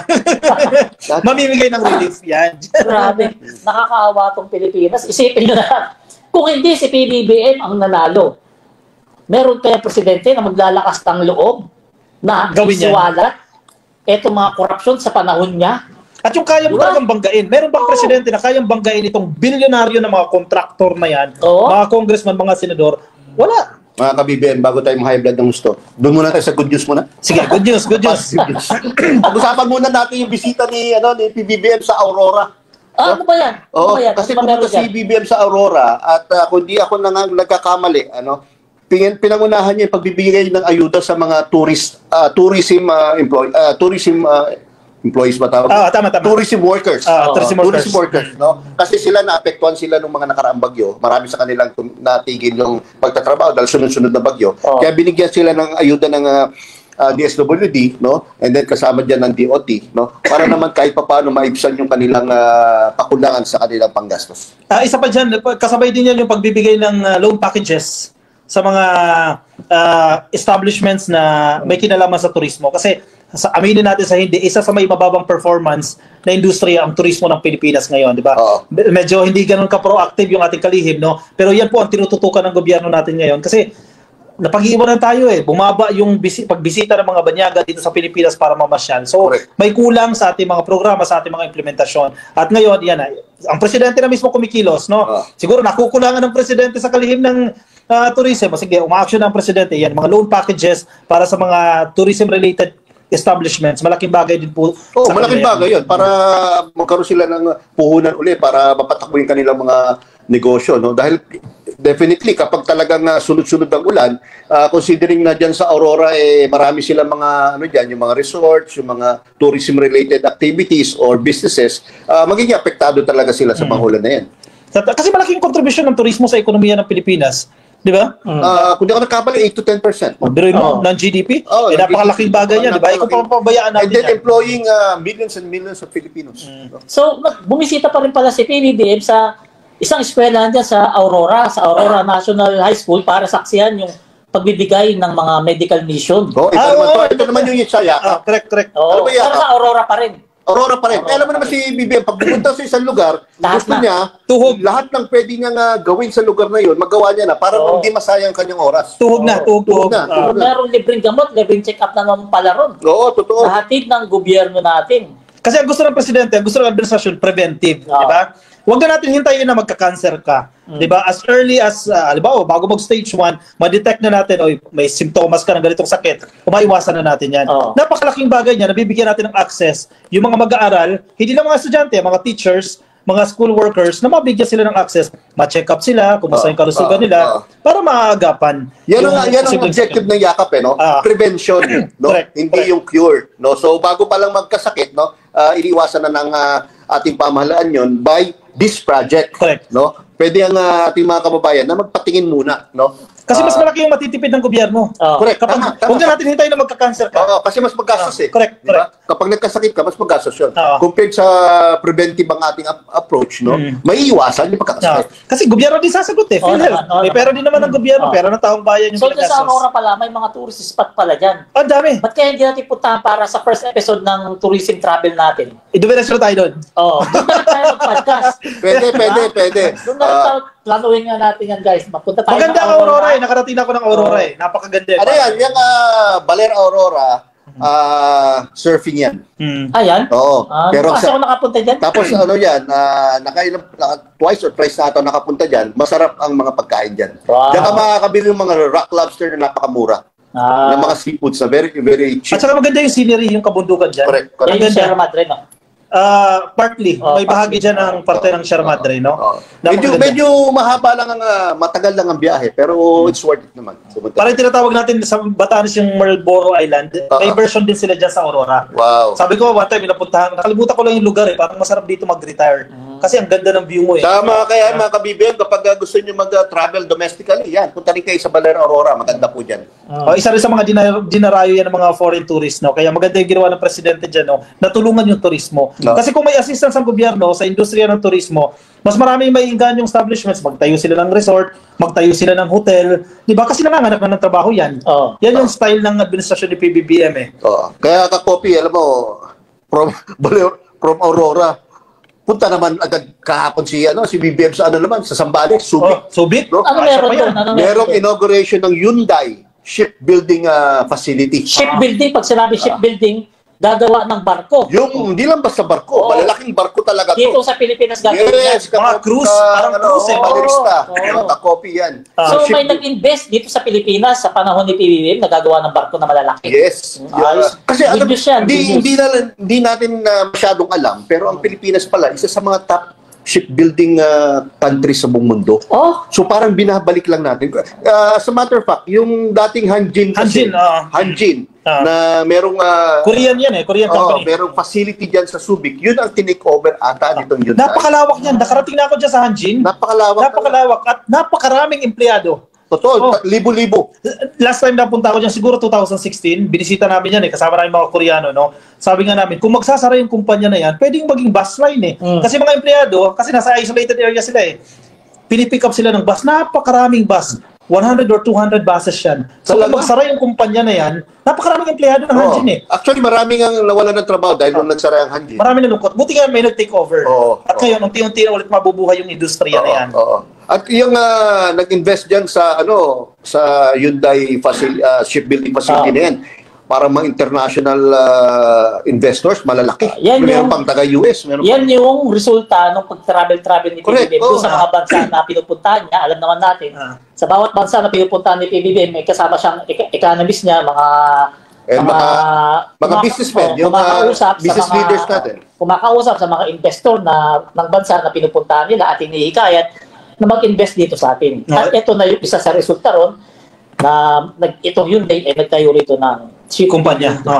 Within the next few years, talagang libo-libo ang i-hire ng Hyundai para sa kanilang negosyo dyan sa Subic. Yung mga DDS dyan sa Subic, mababawasan ng cellphone. Kasi busy sa pagpukpok ng welding ng barko eh. Hindi, kung qualified sila. Qualified eh. Mostly mga engineers yan eh. Kasi may mga na-interview ko, napaka-komplikado pala gawin. Karami sa kanila tamad kasi nakatutok lang sa pagtutrol sa... Hindi masyadong karami sa mga yan. Hindi masyadong nakapag-aral, baka elementary lang. Uy, kabyo. Ay, basa ka muna tayo ng comment. Basa tayo ng comment bago sa last topic. Romeo Bayen. Ayun na pala yung last topic. Ayan, maganda ang performance ni BBM. Huwag kayo bulag-bulagan. Tingnan nyo, masipag magtrabaho. Correct. Lumalabas, wala siyang bodyguard. Meron naman. May security guard. Hindi pwede walang bodyguard. Hindi pwedeng walang bodyguard po kasi syempre, ang Pangulo natin sa mga ginagawa niya ngayon, marami siyang magiging kaaway dyan. O maraming nagkakaroon ng sama ng loob sa kanya dyan. Kaya talagang kailangan siya protektahan. Kaya tayo po, bilang taong bayan na nagmamahal sa ating Pangulo at sa ating bayan, importante po na masiguro natin na ang ating Pangulo ay protektado. Ayan ang maganda sa ating presidente na yan. Kahit araw-araw siya nag-iikot sa Pilipinas ay hindi napapagod. Ang problema lang, kami mga vlogger na pasunod-sunod sa kanya, nasisira schedule. Ay, marami na naman magsiselos siya. May nabasa ko kanina. Tayo lang daw yung nagmamahal sa Pangulo. Hindi naman. Lahat hindi kami. Hindi namin sinabi yun. Lahat kami. Wala mo sinasabing gano'n. Lahat kami. Fake news lang yan. Kasi dyan. Hindi ko po kami nag-claim na yun po yung para sa amin lang. Hindi naman yung sa ibang vloggers, meron naman din po silang show. Pwede nila sabihin. Pwede silang gumawa ng show, pwede silang gumawa ng kahit naman pwede nilang gawin, nasa sa kanila na lang po yung kung paano nila pakita yung pagmamahal sa Pilipinas. Kami sa Pilipinas kami loyal. Itong ginagawa natin para sa Pilipinas. Hindi lang ito para kay PBBM, dahil ito ay para sa mga Pilipino. At nakikita natin, maganda yung ginagawa ng presidente ng first couple para sa mga Pilipino. Kapag nagsaksid ang ating Pangulo, success din po ng ating bansa yan. Success din po natin bilang Pilipino. Kung para lang kay PBBM, doon na lang kami sa mga vlog namin. Doon ako sa bahay. Correct. Diba? Hindi ka pa mapapagod. Oo. O ito, nagbabiyahe tayo. Tingnan mo ngayon. Di pa tayo gagastos. Imbis na nagsiswimming na kami sa dagat ngayon at nag-inom-inom, andito kami nagpa-podcast para sa inyo. Para makita ninyo at malaman ninyo, maipatid namin sa mga Pilipino ang magandang trabaho ng ating presidente. Correct. Actually, malaking sakripisyo din ito eh. Malaking sakripisyo. Sa totoo lang, honestly, no, ka-coffee sa mga kabibim nakikinig sa atin, pinagbimitingan namin yan isang araw, pinagbimitingan ano yung possible content namin. Ubus yung isang araw namin dyan. Para sa Miyerkules, maganda yung show natin. Marami tayong line-up. May mga videos tayong pinapakita. May mga bullet points. May mga takeaways. Pinag-iisipan namin. Hindi po kami nagpo-podcast ng bara-bara o pupunta lang kami dito ng bago mag-alas 6 every Wednesday tapos podcast na agad. Hindi po, nagpe-prepare po kami, nagre-research po kami, nagbabasa po kami, inaalam po namin ang mga latest, uma-attend po kami ng press conference, ng mga activities ng mga taong gobyerno para lang makapagbigay sa inyo ng magandang podcast po. Basta, tuwing Lunes, alas 9 hanggang alas 5. Sama-sama na kami niyan, nag-brainstorming kami nang ipapalabas namin ngayong Miyerkules. At hindi tayo nag-fake news. Hindi kami nag-fake news.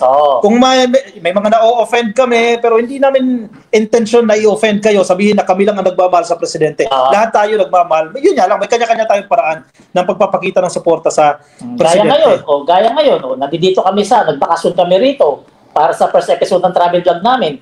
Imbis na magpahinga na kami ngayon, eto, nagbabalita kami sa inyo para sa ating ikagaganda ng Pilipinas, di ba? Correct. Kabanat yan, kakopi na pala. Okay, keep up the good work. Basa muna tayo. Esperanza Prima. Sige. Si Ma'am Maria Estrella Plateki, sige, basahin natin yung comment to.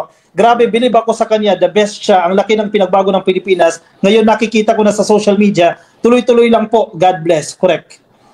Si Ma'am Cecil Adya, watching from Japan. Oy, magandang hapon po.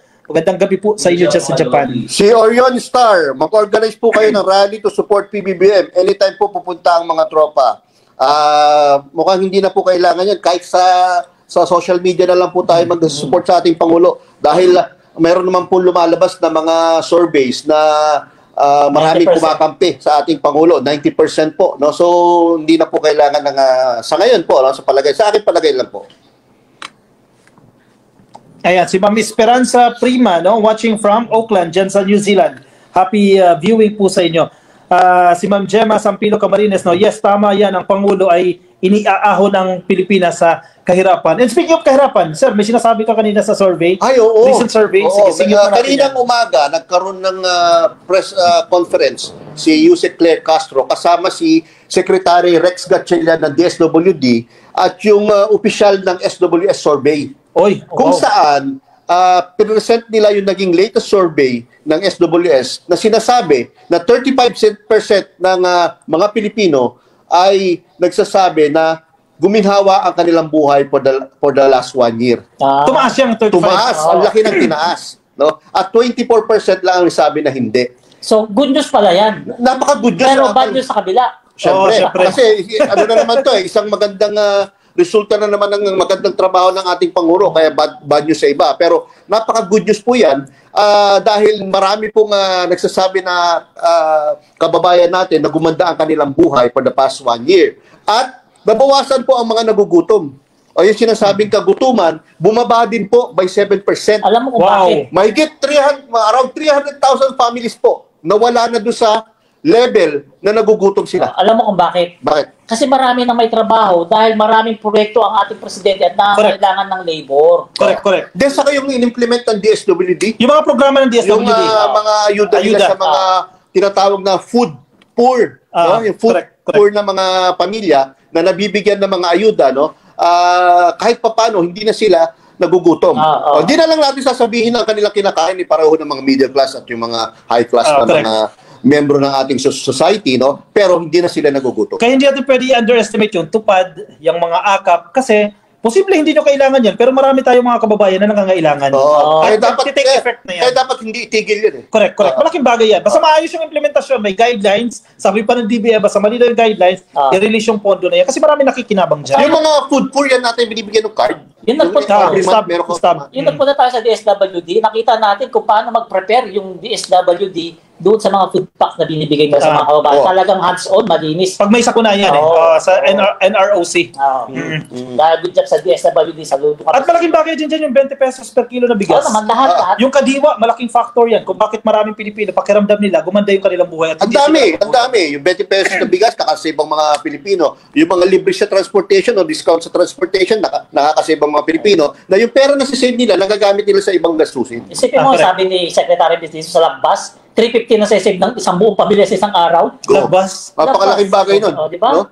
Ibig sabihin, mas magiging masarap na kanilang ulam. Kasi yung natipid nilang 350 sa transportation, pwede nilang nilagay sa pagkain na lang nila yon. O kaya, pwedeng savings na nila yun. At isa pa, yung Pantawid Pamilyang Pilipino program, isa yan sa pinakamagandang programa. Kasi conditional yan O kailangan yung bata mag-aaral kasi mababawasan yung allowance kung hindi mag-aaral. Yung buntis, kailangan ipapacheck up mo, may prenatal care yan. So, ikaw, may engganyo ka, kailangan ko ipacheck yung anak ko, ang tendency, magiging healthy yung anak mo, naisisilang. Yung bata, ang tendency, makakapagtapos siya ng pag-aaral. Diba? Kasi kung hindi mabibigay yung allowance mo. And yung intergenerational poverty, ma-address natin pag nakapagtapos siya ng pag-aaral. Kahit isa lang sa pamilya. Oo, tama yun. Gaya nga na sinabi ng Pangulo, no? And even si Secretary Angara, no? Ng vision ng ating Pangulo, ang objective, no?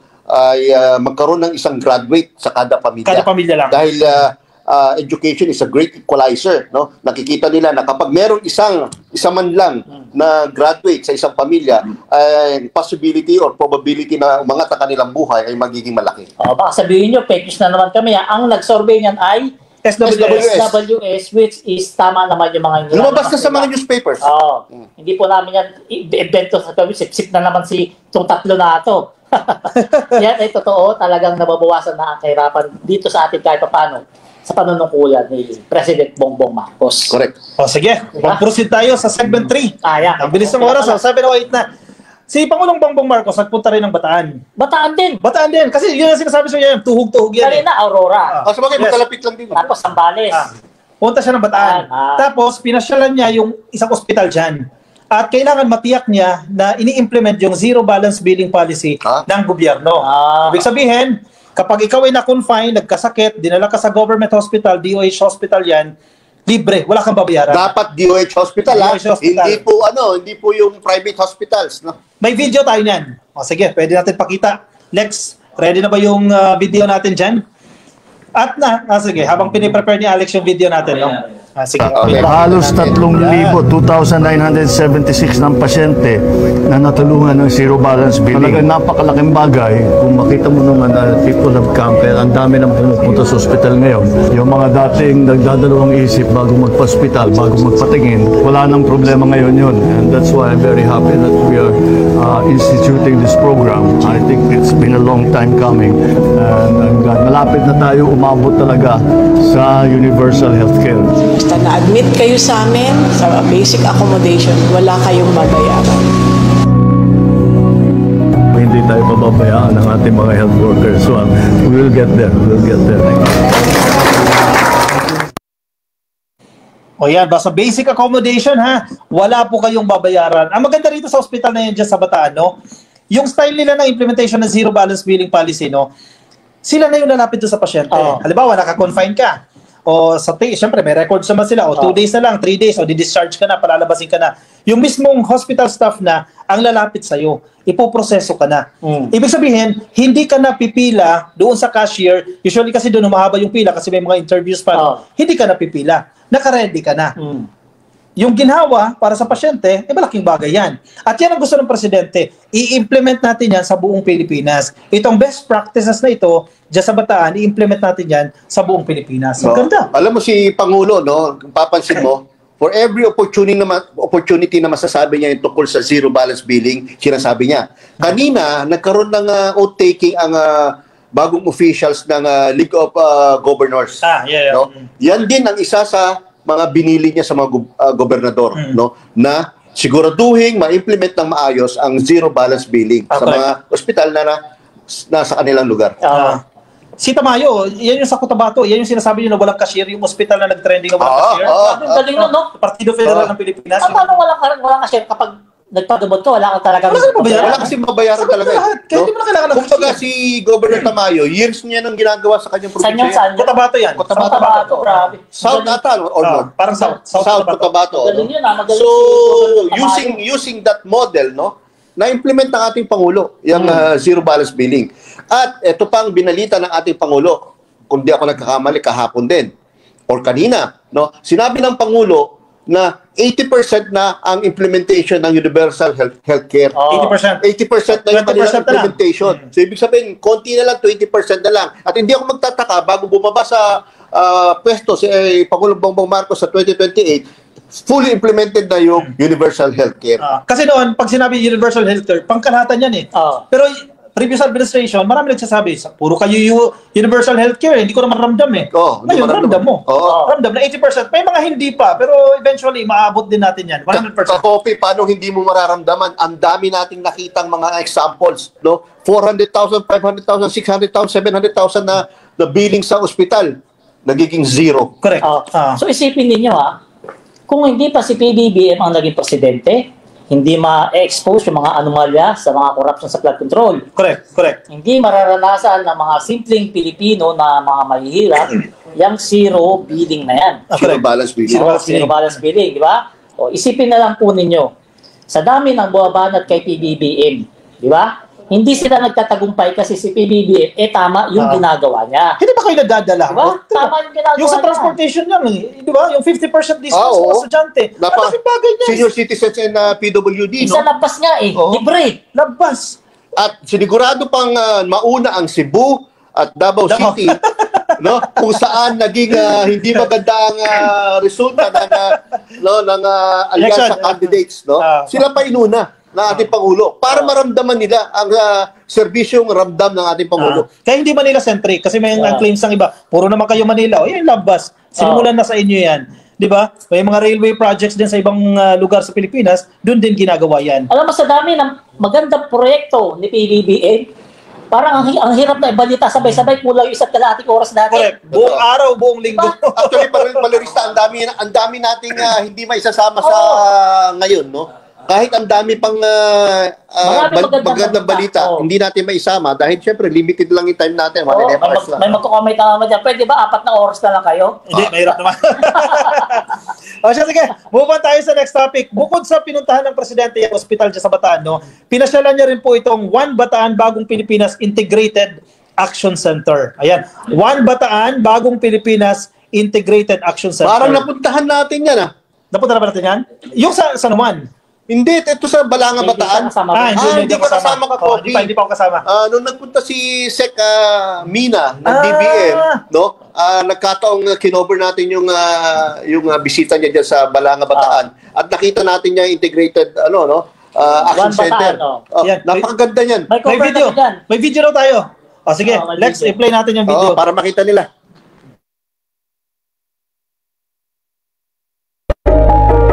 Dito na po nagpupunta yung ating mga kababayan para naman makakuha ng financial assistance. In a way, ito rin po yung magandang implementation ng UHC kasi available resources from various offices ay naibibigay natin sa ating mga kababayan under one roof. So the President of course instructed us to make sure na from our tertiary hospital, sana ito rin po yung maging magandang practice natin sa primary healthcare unit, sa ating mga RHUs, sa ating mga barangay health stations, and yun po yung wino-work out namin para ho yung mga benefits ng PhilHealth, lalo na yung dating consultant na ngayon yakap, ay talagang maramdaman po ng lahat ng ating mga kababayan. Katulad po ng sinabi ng ating Pangulong BBM nung sa kanyang SONA, at sinusubukan na natin talaga ma-implement, mapatupad ng tama yung universal healthcare law. No balance billing, maayos na primary healthcare services and facilities. Kaya po, subukan niyo po. Isa rin po yan sa panay namin pinag-uusapan sa Provincial Health Board kung paano pa mapapaganda yung mga serbisyo. Kaya salamat po sa suporta. Magtulungan po tayo. Ayan, grabe. Napakagaling yan. Alam nyo, ayan yung pinuntahan natin. Doon sa Bataan na napakaraming tao, pasyente pala yun, na mga humihingi ng tulong sa gobyerno ng Bataan. Alam mo, maganda yun eh. Lahat na doon na. Opisina ng mga congressman, opisina ng mga consular, mga DSWD, lahat nandoon na pala. One-stop shop. Oo, hindi mo na kailangan magpunta pa sa ganitong opisina, sa May ganitong PAUPA ata, may SSS, may GSIS. No? Parang bagong May Pilipinas TESDA. Service Hub. Oo, Yung Parang nandun ganun, sa parang ganun, sa isang lugar lang. Isang Sa isang lugar lang. At malakas yung aircon.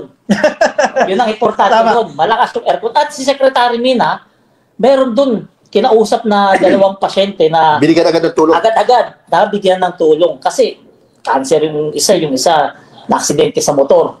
Yun pala, sana gayahin niya ng ibang mga LGU.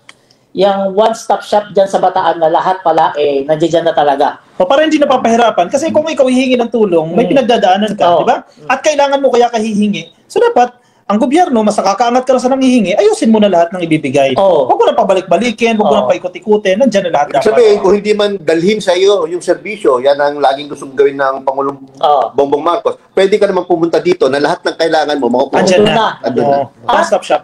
Ay libre snack pa doon. Yun Ah, sa gilid. oo. Totoo, Ang daming totoo. tinapay, Hindi ka magugutom, ha? tubig, yan. Walang soda ron kasi masama sa katawan. Beer, meron beer. Wala. Wala. Tubig So, at kumbaga, hindi tinapay. magugutom yung mga kababayan natin pumunta Oo. doon. Kahit naghihintay, no? Kasi ang Oo. dami talagang Ang pumupunta, eh. dami. Oo, pero isipin mo nakita mo yung napakaraming tao na yun, pero ang lakas ng aircon. Ibig sabihin, kahit Heavy duty matagal ka maghintay ron, hindi ka pagpapawisan. Kasi sa totoo lang, isa sa nakakainit ng ulo kapag mainit yung lugar. Oo, mawawalan ka ng pasensya. Magugutom Diba? ka, tapos masungit pa yung tao. Yun ang hindi pwede. Ah, hindi pwede. Bawal sa Bagong Pilipinas po yan, ha? Masungit. Ginagamit yung pangalan Bagong Pilipinas, kaya bawal po yan. Sabi ng governor doon, sinasabihan niya yung lahat ng empleyado nila na maging smiley sa lahat ng may hingi. Smiley face, no? Naka-default. Kasi yun ang sineservisyo nila, kaya sila nandoon, kaya sila pinapasahod dahil doon sa mga tao na humihingi ng tulong. Kung wala humihingi ng tulong, wala silang trabaho. Wala. O, di ba? Oo, wala. Kaya dapat maayos yung Sana serbisyo. talaga, grabe, congratulations pala sa government of Bataan at naisip nila. Sana parisan ng lahat. Sana lahat, no? Sana lahat. Hindi kasi- lahat ng probinsya sa buong Pilipinas. Yung iba kasi- 82 provinces, Yung no? iba kasi punta sa DSWT, etong building. Punta kay congressman, Oh, ibang ibang lipat. building. Oo. Diba? Ang Punta masama, kay mayor, ibang building. buti kong ganun. Oo. Ang minsan, sa kasamaang palad, kada punta mo, wala kang makukuha, eh. Wala kang makakausap na matino, wala kang maabutan.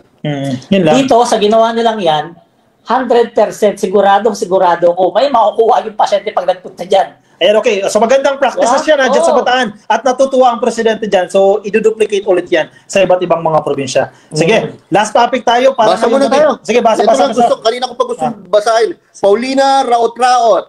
Good evening, Sir Yayam Dizon, Sir Palerista TV, Sir Kakofi. I thank you for supporting PBBM. Ingat po kayo tatlo. God bless you both. Mabuhay Bagong Pilipinas, PBBM forever. Okay, thank you. Antonio Rafael Paragas, pa-shoutout po. Salamat PBBM from San Fernando, La Union. Ay, grabe. Happy viewing po sa inyo. Gemma Sampilo Camarines. Dami ng accomplishment ng Pangulo. Hindi pa rin makita ng mga DD shit. Kay Emilita Picado, good evening mga sirs. Good job mga sirs ha. Watching from Tokyo dyan sa Japan. Happy viewing po sa inyo. Elsie Masangke, walang makakapantay sa ginagawa at nagawa ng Marcos family. Kaya mula noon hanggang ngayon, Marcos pa din kami ng pamilya ko. Si Extend 20 years extend. Marami nagsasabi. Hindi pwede. Marami naman magagalit ng mga dinas dyan. Kuya Peterson, wow, the best talaga si Mr. President Bongbong Marcos. Nag-send siya ng star sa atin ha, si Ma'am Fe. Ay, Ma'am Fe, salamat, Ma'am Fe. Ito ba meron? Galit na galit ni Harry Roque at kay Maharlika. Oh, ano sabi? Orion Star. Kumukulo ang dugo ko kay Harry Roque at Maharlika. Uy, susuko na raw yun. Ito, ngayon, Sabi. Nabalitaan ko ha. ito si Damnama Jacalne Digay, parang hindi familiar yung pangalan niya sa akin. God bless mga idol, ingat kayo palagi. Alam mo Kamusta kung po? bakit sa susuko? Expired na yung visa. Hindi. At saka hindi niya kaya talaga pabagsakin yung pinapabagsak niya kasi Correct. mahal ng mga Pilipino. At Correct, binabaliwala na siya ng mga dati. Ito pa, Oo. Joselito Carillo, hindi na ubusan ng magandang proyekto ang PBBM administration. Kaya support lang tayo all the way till 2028. Correct. Walang hanggang Huwag support lang po 2028 dahil meron pa po tayong Sandro Marcos. Oy, ay pag napababa pa ng 35 years old, mapapabilis ang pagiging 35. 35 years old. Mapapabilis ang pagpresidente ni Sandro. Ni Sandro. Naku, marami na naman tataas ang kilay dyan. Dalawang pagpipilian natin dyan, Sandro or Biko lang. Huwag Yan. dun sa isa ha. Mga mahuhusay Oo. na bata pa. ha? Malinis Bata. ang konsensya, walang baho, hindi gaya nung isa, sumisingaw. O si Kitty daw. Sabi ng Padilla, Kitty Duterte. O saan si Kitty? Tatakbo? Sa Davao. Yeah, pwede sa Davao. Hindi pa ka-graduate. O siya, sige, move on tayo sa next topic. Ito si Manang Aimee. Si Manang Aimee, sabi niya, ipapatanggal daw si Sara Duterte. Na-mention na natin ito kanina Sige, tang natin. Kaya, hindi dapat daw maging ombudsman itong si Remulla. Kasi as of the moment, si Remulla, isa po siya sa pinagpipilian. Actually, isa siya sa nag-apply para maging ombudsman. Kasi currently, naka-OIC, naka-acting lang tayo dyan no?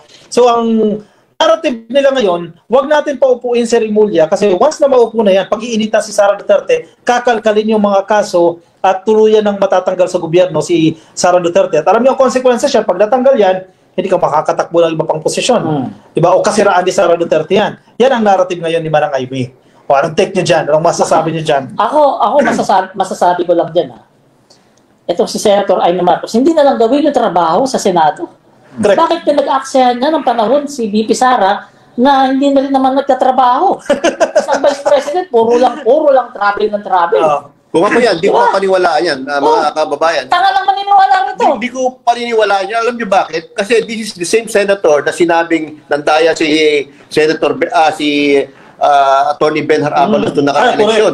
Diba? Nandaya daw. Kaya daw mananalo. No? Yung mga pinapasok daw na boto sa machine ay napupunta lang kay Benhar Abalos. Which is, at the end of the counting, no, hindi naman nanalo si Attorney Benhar Abalos. So, ibig sabihin, sinungaling yung nagsabi. Alam niyo bakit na sinabi yan? Tingin ko dinidemolish nila si... At saka natatakot siya. Crispin Remulla. At saka natatakot kasi, that time, balik ako doon kay Abalos, natatakot siya na baka mauusa siya ni Abalos. Kaya siniraan niya na agad si Abalos in the middle of the election day. Ganun din dito. Same pattern. Natatakot sila kay SOJ Boying Remulla at baka pare-pareho silang kasuhan at ipakulong. Kaya pinipigilan nila ma-appoint bilang ombudsman. Senator Aimee Marcos, marami nagsasabi na yung pagsiservisyo niya ay para sa mga Duterte. Correct. At hindi sa mga tao. Wala namang ibang conclusion kundi yan sa nakikita natin sa kanya for the past 2 years. Wala ka marinig, no? Imbis na ipagyabang niya yung mga batas na nagagawa niya, imbis na ipagyabang niya, ma-achievement niya sa Senado. Imbis na suportahan niya, kahit na lang magagandang ginagawa ng Pangulo. Imposible naman walang ginagawang magandang Pangulo. Kahit yun na lang. Di ba?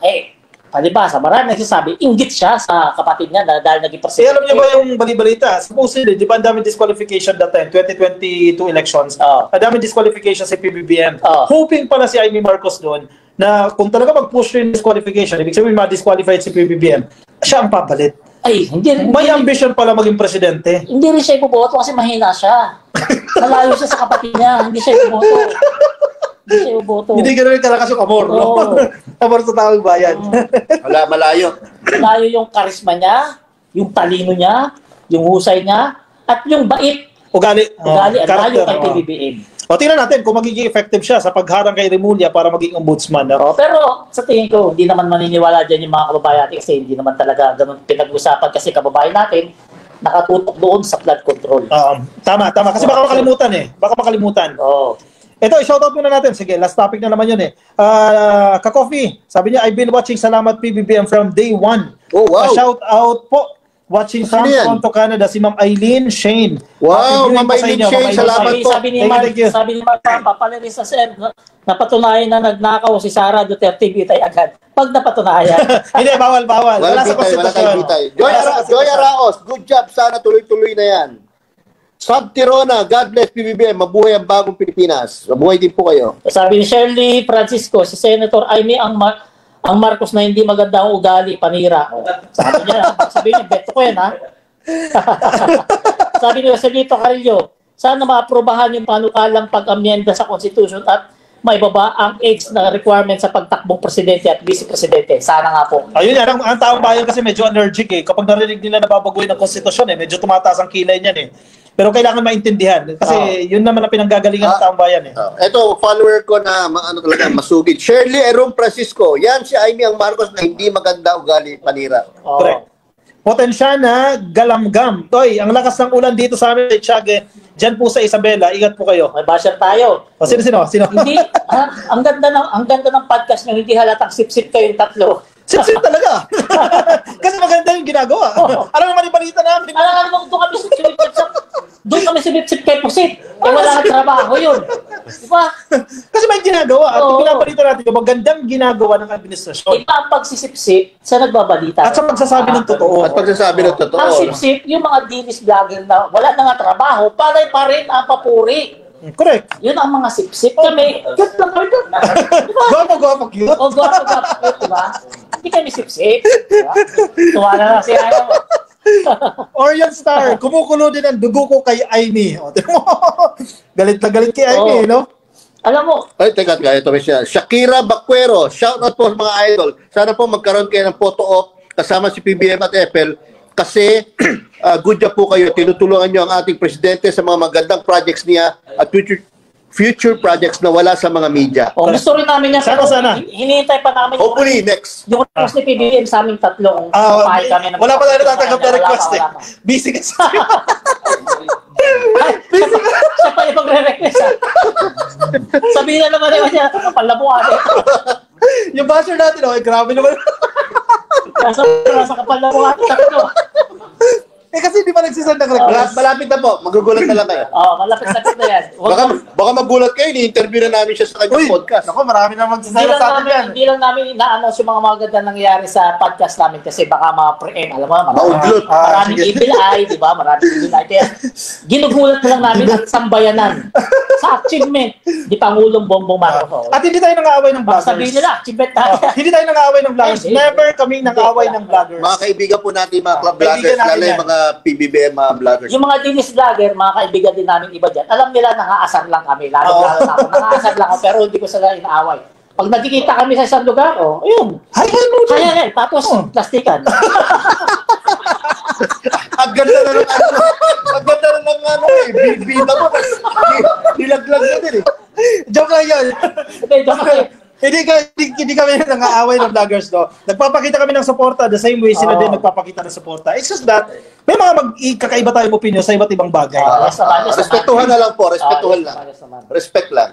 Respect begins with respect. 27 na, 3 minutes more. 3 minutes. Basta pa comment. Kael Galadriel, no? Good evening po lahat. Watching from Hong Kong. Happy viewing po sa inyo. Si Orion Star, grabe, 100%. Good job po kayo mga bossing. Oy! Thank you. Ito si Kael Galadriel. Good evening po sa lahat. Watching from Hong Kong. Hello, Kael. Sabi ni... hindi, nabasa na ito eh. Si Sunflower sabi niya, I hate plastic. Nako, All caps pa. Hindi kami plastic dyan. Ano pa? Sige, comment kayo dyan ang lokasyon nyo. May 2 minutes pa tayo, 2 minutes. Sabi naman nitong si Roxanne Jimenez, nakakaawa si PBBM kasi sa ginagawa niyang yan, nag-iipon siya ng maraming kaaway na pwedeng sumaksak sa kanya ng talikuran.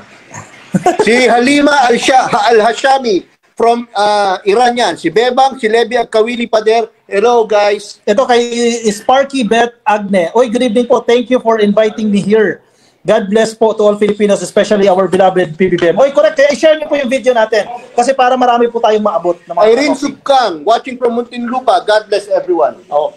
Huwag niyo po pala nakalimutan natin sabihin na i-share niyo itong video namin para marami tayong mahatira ng tamang informasyon. Kasi Lita Santos, good evening. bawat share nyo rito, pag-asa para sa ating Pangulong suporta sa kanya.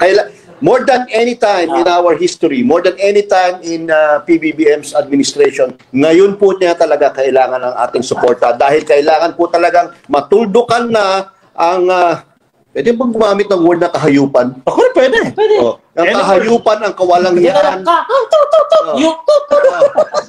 Kailangan na po talaga matuldukan ng kahayupan at kawalang-hiyaan at kakapalan ng muka nitong mga korap sa gobyerno at mga contractors. Last na si Ma'am Ninita Nati, no? Good job po kayong tatlo, nakakatanggal ng stress. Watching from Germany. Pag natanggal na po yung stress nyo, ulit kayo ng mga DDS mo. Stress ulit kayo. So maraming salamat sa inyo sa pagsama nyo sa amin 16 na pala tayo. 16! Wow! 16. Going stronger. Going stronger. 16, grabe. Maraming salamat sa inyo sa pagsuporta nyo sa amin. Walang sawa kayong tumutulong sa ating presidente sa pamamagitan ng pag-share nyo at panonood nyo ng video na to. At syempre sa pagsunod sa polisiya ng Pilipinas ay nakakatulong tayo sa ating bansa. Alright, pasensya na kayo kung hindi ganoon kaganda yung aming audio, no? Opening, pero hopefully naayos natin yan, napaganda natin. Magkita-kita ulit tayo next Wednesday. 6:00 po yan hanggang 7:30 ng gabi. Pag-usapan natin magagandang programa, political events sa Pilipinas. Ako po si Ka-Coffee. Please follow, like, and subscribe YouTube, TikTok, and Facebook. Mga kayaya, mga ka-BBM, no? Ang Salamat PBBM page po namin ay meron lang mahigit 60,000 na followers. Utang na loob po namin sa inyo yan. At for the past 28 days, mahigit 9 million po ang aming views, no? Dahil po sa inyo yan. At yan ay lahat organic, no? Oy, pasalamatan din natin. Kaya patuloy lang po, pagpatuloy nyo lang po ang pagsuporta sa amin at i-follow nyo po ako sa aking Facebook, no? Yayam Dizon. At basahin nyo po at i-share nyo po yung aking Yayam's editorial. Every day meron po akong editorial, no, ng mga palagay kong mga importanteng issue sa ating lipunan. Kaya meron po ako yan. At syempre, pasalamatan din natin yung dalawang gwapo namin kasama ron na nag-heart to heart na to. Sino yan? Si 31 million, tsaka si Mark Ian Everyday, parang nagkakaunawaan na. Maraming salamat sa inyong lahat, mga ka-BBM. Muli sa... Teka, i-shoutout natin. Siyo? Si Sir Richard, si Madam Kelly, si Harold, si Yusek Goddess Hope, no? Si Sek Pina, shoutout na rin. Ng DBM. At si Sek Vince Dizon, kamusta pa kayo? Sige, JC, maraming salamat din. JC ng DBM, thank you. At sa pamilya ko, sa magulang ko, sa mga kaibigan ko, maraming salamat sa inyo sa pagsuporta. Active sa comment section. Bye! Bye! Magandang gabi, kakain na po muna kami bago kami